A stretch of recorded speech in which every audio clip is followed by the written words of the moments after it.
Love him or hate him, Donald Trump is one of the most psychologically fascinating people alive today. Not because of his politics, not because of his money, but because his mind works in a way that most people have never encountered before. And once you understand how he thinks, everything he does suddenly makes perfect sense. Today we break it down, scientifically. The first thing you need to understand about Trump's psychology is something called Narcissistic Personality Framework. Now, this is not about calling him names. This is psychology. Narcissistic thinking has very specific patterns. Number 1, grandiosity. The belief that you are exceptional, that normal rules don't apply to you, that you think bigger than everyone else. Trump has said publicly, "I have a very good brain. I know more about ISIS than the generals. Nobody knows more about taxes than me." To most people, this sounds like arrogance, but to someone with a grandiose mindset, it feels completely true. This is not lying. This is how the brain genuinely perceives itself. Number 2, zero-sum thinking. For Trump, every situation is win or lose. There is no middle ground, no compromise, no partial victory.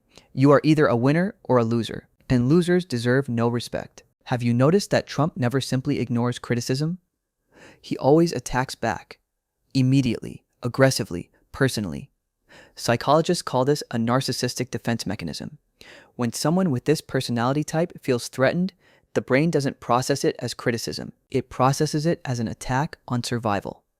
So the response is not, "Let me consider this feedback." The response is, destroy the threat immediately. This is why he gives everyone nicknames. Sleepy Joe, Crooked Hillary, Crazy Nancy. This is a dominance technique. By labeling someone, you reduce them. You make them smaller in the public mind.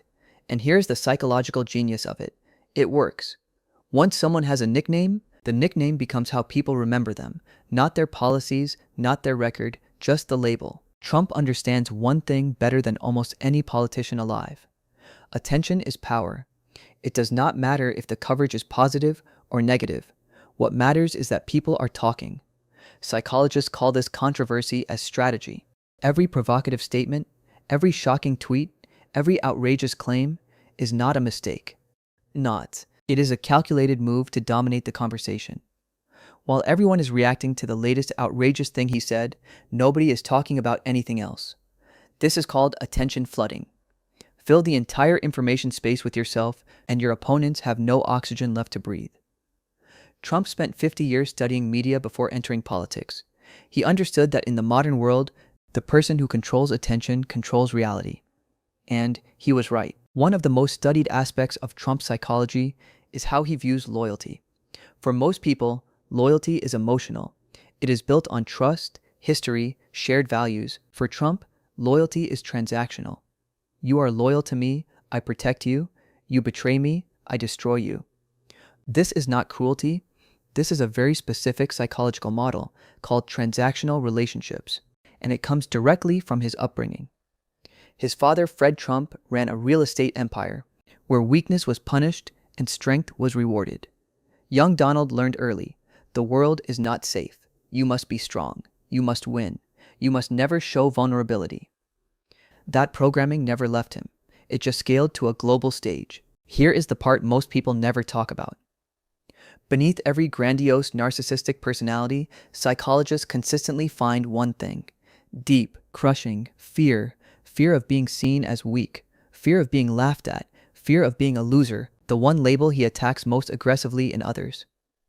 Psychological research shows that extreme confidence is often a defense against extreme insecurity. The louder someone says, "I am the best," the deeper the part of them that fears they are not.